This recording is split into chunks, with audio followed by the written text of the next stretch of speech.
Bonsoir, je suis Marie-Michel Sarr de la commission communication du Forum social des jeunes catholiques du Sénégal. Ce soir, nous accueillons un membre du noyau du Forum qui va se présenter. Bonsoir Marie-Michel. Bonsoir Mémé. C'est Rose Marindo, plus connue sous le surnom Mémé Rose, comme tu viens de le dire. Depuis la première journée de prière du groupe, tenue, si j'ai bonne mémoire, en septembre 2011 au martyr de l'Ouganda, il m'a été confié la responsabilité de la commission spiritualité. Je suis secondée par mon frère Bernard Sonar Tchakan, que vous connaissez certainement mieux que moi, et je peux ainsi dire que j'œuvre plus dans l'ombre. C'est alors avec un immense plaisir que je vais vous parler de cette commission. Au tout début, nous animions le chapelet de la Divine Miséricorde et des débats sur les questions de foi sur la page Facebook. Au fil du temps, nous avons décidé de passer du virtuel au réel en organisant des journées de prière. Par la suite, nous avons pensé à une mini-veillée, puis des veillées comme celle que nous avons vécue récemment à Keur-Massar. Je pense que c'était en juillet, le 13 juillet dernier, sans compter les week-ends d'évangélisation que nous avons lancés en 2014 à Saint-Louis. Alors, quel est le mode de fonctionnement de cette commission? Un calendrier annuel des activités est établi par le bureau.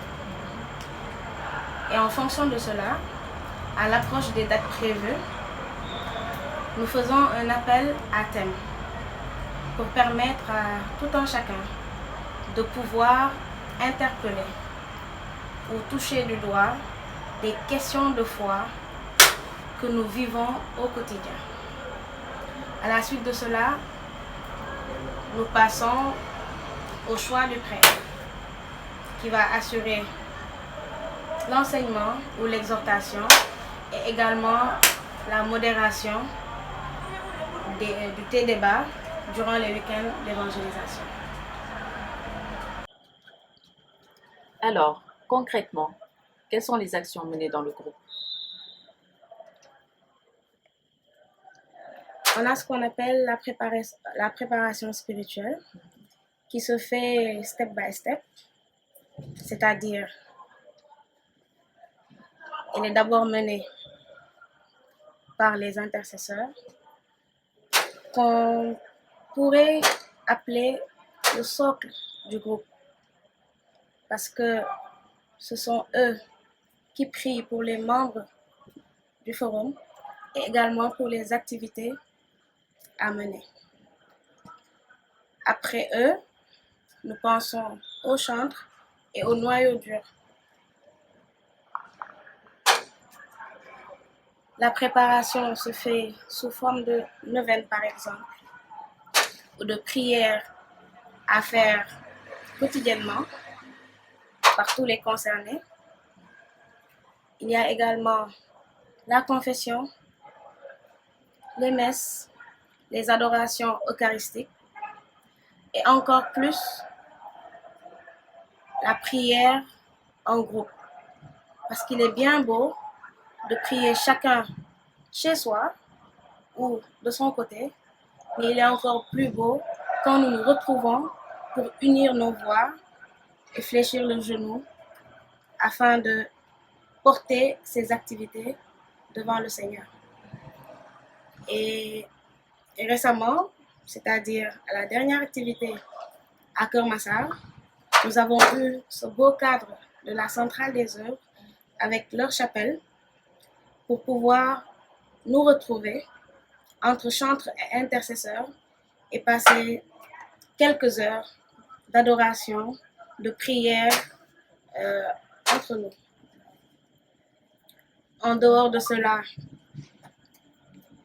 nous invitons chaque membre à porter son frère en prière. L'intercesseur, ce n'est pas celui qui prie pour lui-même, mais celui qui prie pour son prochain. Et c'est quelque chose auquel nous voulons inviter les membres afin de vivre cette charité. Une charité spirituelle, en quelque sorte. Voilà, en gros, en tout cas résumé, ce qui se fait pour la préparation des activités. Et principalement pour le week-end à venir, nous aurons également une messe d'envoi, comme cela se fait tous les ans. Quelques jours avant le départ, dans la même semaine habituellement, nous demandons à tous les participants de se retrouver à la messe de 18h30 dans une des paroisses du doyenné Plateau Médina pour communier ensemble et également faire passer les directives de base, tout ce qu'il faut. Sans oublier les moments de jeûne qui sont très, très, très importants. En effet. Nous te remercions, Mémé, pour cette intervention.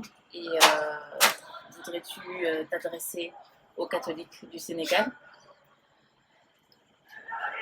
Qu'est-ce que je pourrais dire? Seulement inviter tout le monde à venir avec nous à Tambacounda. Ils sont nombreux à nous attendre. Il ne s'agit pas seulement de jeunes, mais toute personne qui se sent appelée, invitée. C'est Jésus qui a invité, c'est pas nous. Donc, qu'il n'ait pas à hésiter. On a encore quelques semaines devant nous avant cette rencontre. Tout le monde est concerné.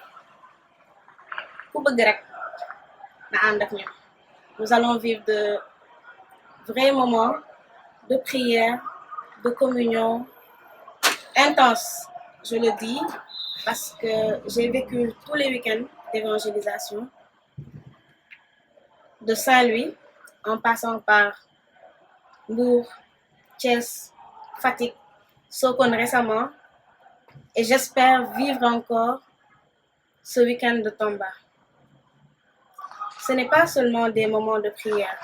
Certains vont se dire, ah, prière, prière, prière, tout un week-end, ça veut dire quoi? Non, il ne s'agit pas de prier tout le temps, mais ce sera plus des moments de fraternité, des moments de convivialité, sans oublier la découverte qui nous attend de l'autre côté. Donc, gars, amour ragal, ñew leen ñu fekk ji Yeesu fële ca Tamba. Merci Mémé pour toutes ces informations. Je t'en prie, Marie-Michel. Alors, on se retrouve pour Tamba? Bien sûr.